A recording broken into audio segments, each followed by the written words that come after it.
আসসালামু আলাইকুম, স্বাগতম জানাই তানভীর একাডেমির মাইক্রোসফট এক্সেলের নতুন আরেকটি ভিডিওতে। আজকের এই ভিডিওটিতে আমরা কাজের ক্ষেত্রে আমাদের ডেটাগুলো যখন রিপ্রেজেন্ট করি অর্থাৎ প্রেজেন্টেশন করি, তখন কিন্তু দেখা যায় সেই ডেটাগুলো যদি খুব সুন্দরভাবে আমরা হাইলাইট করি, তাহলে আমাদের যে অডিয়েন্স থাকবে বা যাদের সামনে আমরা ডাটাগুলো প্রেজেন্টেশন দিচ্ছি, তারা কিন্তু এটা দেখে অনেকটা অবাক হয়ে যাবে এবং তাদের মনোযোগটাও কিন্তু অনেকটা সেই ডেটাগুলোর উপরে থাকবে। তা আমরা একটু যদি দেখি যে আসলে আমরা আজকে কি শিখতে যাচ্ছি। তো এখানে আমি সার্চ নামে একটা মেনুর মতো তৈরি করেছি এবং এইখানে যেই সার্চ অপশনটি আছে, ডান পাশে যে সেলটি আছে, এখানে যদি আমি এখন আমার নিচে যে ডেটাটা আছে এই ডেটার উপরে ভিত্তি করে আমি এখন এখানে সার্চ করব। যেমন আমি যদি এখন এখানে সার্চ করি যে সিইও লিখে যদি এখন আমি ইন্টার দিই, তাহলে কয়জন সিও আছে সেটা কিন্তু হাইলাইট করে এখানে দেখাই দিল। আমরা যদি আবার এখানে যাই, এখানে গিয়ে যদি এখন আমি লিখি যে ভিএটি ভ্যাট লিখলাম এবং এখানে কিন্তু আমার হাইলাইট কালারটা দিয়ে দিল যে কয়জন এখানে ভ্যাট আছে। অর্থাৎ আপনার যেই ডাটাবেসটা থাকবে সেই ডাটাবেসটার কোনো কিছু যদি হাইলাইট করতে চান, যে ওই নামে এই ডাটাবেসের যা যা আছে সেগুলো হাইলাইট করতে চাচ্ছেন, খুব সুন্দরভাবে কিন্তু এখানে হাইলাইট করতে পারবেন। যেমন আমি যদি এখানে শুধু এস দিই, এস দিয়ে বাইরে ক্লিক করি যে কোথায় কোথায় এস আছে সেটা কিন্তু হাইলাইট করেছে। আমি যদি এ দিই, এ দিয়ে বাইরে যাই, কোথায় কোথায় এ আছে সেটাকে হাইলাইট করেছে। তা এটা আমরা মাইক্রোসফট এক্সেলে কিভাবে খুব সুন্দরভাবে তৈরি করব, আজকের ভিডিওটিতে আমরা সে বিষয়টি দেখব। এটা আমরা কন্ডিশনাল ফরম্যাটিং এর মাধ্যমে করেছি, বাট এর ভিতরে কিছু ফর্মুলা ব্যবহার করেছি। একটু সময় লাগতে পারে, কারণ ফর্মুলাগুলো আমরা একটু এক্সপ্লেইন করব আপনাদের বোঝানোর জন্য। কারণ শুধুমাত্র ফর্মুলাগুলো যদি কপি পেস্ট করে বসিয়ে দিই কন্ডিশনাল ফরম্যাটিং এ, তাহলে হয়তোবা অনেকেই শুধুমাত্র দেখতে পাবেন যে এটা কিভাবে করলাম, বাট এটা কিন্তু বুঝতে পারবেন না। তা আমাদের একটু সময় দিবেন। যাদের ধৈর্য নেই তারা ভিডিও স্কিপ করে চলে যেতে পারেন, কোনো সমস্যা নেই। যাদের ধৈর্য আছে তারা আমার সাথে শুরু থেকে শেষ পর্যন্ত থাকেন, আশা করি ভালো কিছু শিখতে পারবেন। তো আমরা ভিডিওর মূল টপিকে চলে যাওয়ার আগে আপনাদেরকে একটি ঘোষণা দিচ্ছি। আমাদের মাইক্রোসফট অফিস এক্সপার্ট কোর্স অর্থাৎ Microsoft office basic to advance online live কোর্সের 18তম ব্যাচের ভর্তি কিন্তু শুরু হয়ে গিয়েছে। যারা ভর্তি হতে চান এই ভিডিওর ডিসক্রিপশন বক্সে দেখবেন আমাদের কোর্সের লিঙ্ক দেওয়া আছে। সেই লিঙ্কে ক্লিক করলে আপনাকে এই পেজটিতে নিয়ে আসবে। এখানে আস্তে আস্তে স্ক্রল করে নিচে গেলে দেখতে পাবেন যে আমাদের 18তম ব্যাচের ক্লাস কয় তারিখে শুরু হবে, কয়টা থেকে কয়টা পর্যন্ত ক্লাস হবে, কতগুলো ক্লাস হবে এবং ক্লাসের আমাদের যে মডিউলগুলো অর্থাৎ টপিকগুলো, এক্সেলে কি টপিক থাকবে, পাওয়ার পয়েন্টে কি টপিক থাকবে, ওয়ার্ডে কি টপিক থাকবে, এই যে এখানে ক্লাস টপিক দেখতে এখানে ক্লিক করুন। এটা ক্লিক করলে সেখানে আপনাকে নিয়ে যাবে, আপনি যাবতীয় সবকিছু দেখতে পারবেন যে আমরা আপনাদেরকে কি কি শিখাবো, ক্লাস কবে কবে হবে, কোর্স ফি কত, কিভাবে পেমেন্ট করবেন এবং কোর্স অর্থাৎ আমাদের ক্লাসগুলো কিভাবে করবেন। আর যাবতীয় সব কিছু আপনি এই পেজটিতে গিয়ে শুরু থেকে শেষ পর্যন্ত যদি খুব সুন্দরভাবে পড়েন, আশা করি আপনার কোনো প্রশ্ন থাকবে না। তা আশা করি আপনি খুব দ্রুত আমাদের কোর্সটিতে অ্যাডমিশন নিয়ে নেবেন, কারণ আমাদের আসন সংখ্যা খুবই সীমিত থাকে। তা চলুন আজকের ভিডিওর মূল টপিকে চলে যাই। আমরা প্রথমে আমাদের মাইক্রোসফট এক্সেল প্রোগ্রামটা ওপেন করলাম এবং আমি এটাকে একটু জুম ইন করতেছি। আমাদের ডেটাটাকে আমরা এখানে এন্ট্রি করলাম অর্থাৎ পেস্ট করলাম। আপনি আপনার ডেটা যতটুকুন থাকবে ততটুকুন তো আপনার থাকবে আপনার কাছে। এখন আমি উপরে একটা সার্চ বক্স তৈরি করব। এই জন্য আমি এখানে এই সেলটাতে আমি সিলেক্ট করে এখানে যদি আমি এখন লিখি SEARCH সার্চ এবং এই সেলটাকে সিলেক্ট রেখে আমরা ফন্ট গ্রুপে গিয়ে এই অ্যারোতে সিলেক্ট করলাম। এখান থেকে ফিলে গিয়ে আমি একটু ফিল ইফেক্টে একটু গ্রেডিয়েন্ট ফিল দিব অর্থাৎ 2 কালার দিব। এখানে এই কালারটি দিলাম, এখানে ডার্ক ব্লু দিলাম, ওকে দিলাম এবং ওকে দিলাম। ফন্ট কালারটা এখন আমরা এখানে গিয়ে সাদা করে দিই। একটু যেহেতু ডাটাটা প্রেজেন্ট করব, রিপ্রেজেন্ট করব, সেহেতু যাতে খুব সুন্দরভাবে দেখায়। এই দুটো সেলকে সিলেক্ট করে মার্জ অ্যান্ড সেন্টার করে দিলাম। এই দুটাকে সিলেক্ট করে আমরা এখানে গিয়ে অল বর্ডার করে দিলাম। ওকে, এখন আমাদের ডেটা তো এটা আমরা এখানে লিখবো, এখানে আমাদের হাইলাইট করবে যে আমরা কি লিখতেছি, কাকে খুঁজতেছি। তো প্রথমে যেহেতু আমরা এখানে সার্চ করব, আমরা একটা কাজ করব, সার্চ যে ফর্মুলাটি আছে সেটার একটু ব্যবহার দেখব। আমি যদি এই সেলটিতে ক্লিক করি, ক্লিক করে ইকুয়াল ACA, দেখেন সার্চ আমাদের এখানে চলে এসেছে। এটা ক্লিক করলাম। আমাদের সিনটেক্সটা কি বলতেছে, ফাইন টেক্সট, মানে আপনি কোথা থেকে টেক্সটটা খুঁজতে চাচ্ছেন, কোথায় লিখলে আমি এইখানে লিখবো, এই সেলটাই লিখবো, আমি টেক্সট খুঁজে পাবো। ইকুয়াল দিলাম, দিয়ে উইদিন টেক্সট মানে কোন টেক্সট থেকে তুমি খুঁজতে চাচ্ছ। আমি ধরেন এই তানিশা রহমান এটাকে সিলেক্ট করলাম, এই টেক্সট থেকে খুঁজতে যাচ্ছি।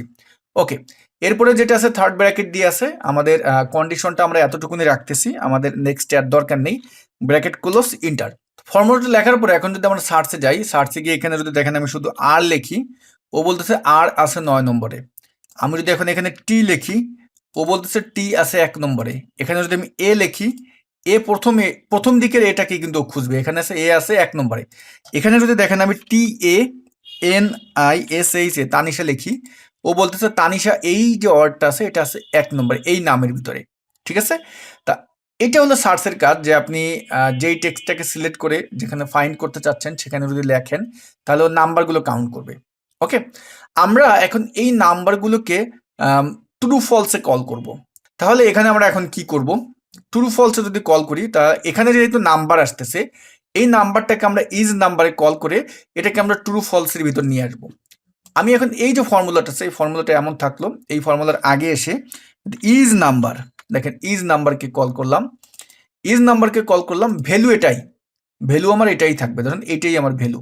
যদি ভ্যালু এটা হয় তাহলে কি হবে, তাহলে দেখেন ট্রু হবে, অর্থাৎ এখানে কোনো টেক্সট বা কিছু থাকলে আমার এই সেলের ভিতরে এইটা কি দিচ্ছে, নাম্বার, এটা কিন্তু নাম্বার দিচ্ছে।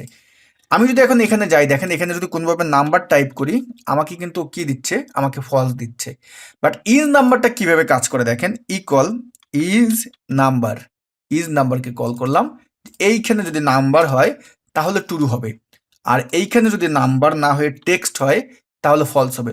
বাট এইখানে কিন্তু আমি ইজ নাম্বার ব্যবহার করলাম, বাট এইখানে আমার কিন্তু ট্রু আসলো, এখানে আমি টেক্সট লিখলাম ট্রু আসলো। আর এইটার ইজ নাম্বারের ক্ষেত্রে আমি কি করলাম, আমি এখানে নাম্বার লিখলাম কিন্তু আমার নাম্বার লিখলে ট্রু আসতেছে, টেক্সট লিখলে ফলস আসতেছে। আমরা এই ফর্মুলাটার ভিতরে যদি যাই এখানে দেখেন এটা আমার কি দিচ্ছে, নাম্বার দিচ্ছে না, ইজ নাম্বারের ভ্যালুর ভিতরে তো আমি নাম্বার বসাই দিচ্ছি, সুতরাং এটা তো আমার ঘুরে যাবেই। একটু ঠান্ডা মাথায় ভাববেন তাহলে বুঝতে পারবেন। আমরা এটা এখন দিলাম, আমার এখানে যখন টেক্সট লিখতেছি আমার কি আসতেছে, এটা ট্রু আসতেছে, যখন নাম্বার লিখতেছি আমার এটা ফলস আসতেছে। ডান। আমরা এখন চাচ্ছি যে যেহেতু এটা নাম্বার এবং টেক্সট লিখলে ফলস আসতেছে, আমরা এখন এই সেলটাতে গিয়ে যদি দেখেন এই সেলটাকে কল করে গ্রেটার দেন লেস দেন, অর্থাৎ not equal, greater than less than যদি আমার কি হয়, গ্রেটার দেন লেস দেন যদি আমার ফাঁকা হয়, ফাঁকা হয় তাহলেও আমার ট্রু হবে। দেখেন এখানে কি আছে, আমি যদি এখন টিটিও দিই ট্রু আছে, বাট আমি যদি এখন কোনোভাবে ফাঁকা দিই আমার কিন্তু ফলস আছে। এখন এই দুই কন্ডিশন কল করতেছে, দুই কন্ডিশন কল করতেছে, বাট আমি কিছু লিখলে তখন কিন্তু আমার দুটো ট্রু কল করতেছে। এই যে দুটো কন্ডিশন আছে এই দুটো কন্ডিশনকে আমরা এক করে ফেলবো, একত্রে করব। দেখেন কিভাবে করব, এই ফর্মুলাটাকে আমরা কল করে এই ইজ নাম্বারের আগে নিয়ে আসি, ইজ নাম্বারের আগে নিয়ে আসি। এটা ছিল কি, যদি এই sell greater than less than ফাঁকা হয় কমা, তাহলে আমার এই যে এই দুটো কন্ডিশন, এটা একটা কন্ডিশন, এটা একটা কন্ডিশন, এখন এই দুটো কন্ডিশন সমান হলে আমার এখানে রেজাল্টটা সঠিক আসবে, মানে এইখানে যেটা আমি সার্চ করতে চাচ্ছি। দেখেন এখন এই দুটো কন্ডিশন যদি সমান হয়, এক হয়, তাহলে এটাকে আমরা কিভাবে আনতে পারি, এটাকে আমরা অ্যান্ড ফর্মুলার মাধ্যমে আনতে পারি। দেখেন যদি অ্যান্ড লজিক 1 যদি এইটা হয় এবং লজিক 2 যদি এইটা হয় তাহলে আমার কাজ সঠিক হবে। আমার ব্র্যাকেট ক্লোজ করে দিলাম, ট্রু হয়েছে। দেখেন এখন এখানে তানিশা বলতেছে আছে, বাট এখানে যদি আমি কোনোভাবে ফাঁকা দিয়ে দিই তাহলে বলতেছে নাই। আমি যদি এখানে দেখেছি TANV, আমি যদি এখন এখানে লিখি রহমান লিখি RAHAMAN রহমান, দেখেন আছে। আপনি যদি এখানে আর লেখেন তাও বলতেছে আছে, বাট 1 2 3 লেখেন বলতেছে নাই। অর্থাৎ ট্রু দ্বারা সত্য, ফলস দ্বারা মিথ্যা, ট্রু দ্বারা আছে, ফলস দ্বারা নেই। এইখানে যে ফর্মুলাটা ব্যবহার করলাম এই যে এই ফর্মুলাটা, এটাকে জাস্ট কপি করেন, কপি করে আমরা এখন যে কাজটা করব, আমরা এখন চলে যাব হোম মেনু থেকে কন্ডিশনাল ফরম্যাটিংয়ে, কিন্তু তার আগে যে কাজটি করব আমরা এটাকে অবশ্যই সিলেক্ট করে নেব, এই যে ফুল রেঞ্জটাকে সিলেক্ট করে নেব, নিয়ে আমরা কন্ডিশনাল ফরম্যাটিংয়ে গিয়ে এখানে নিউ রুলে ক্লিক করব এবং এই যে ইউজ এ ফর্মুলা এটাই গিয়ে আমরা এইখানে গিয়ে জাস্ট কন্ট্রোল ভি দিয়ে দেবেন এবং এই যে C2 অর্থাৎ যেইখানে আপনি সার্চ করবেন সেটাকে লক করে দেন।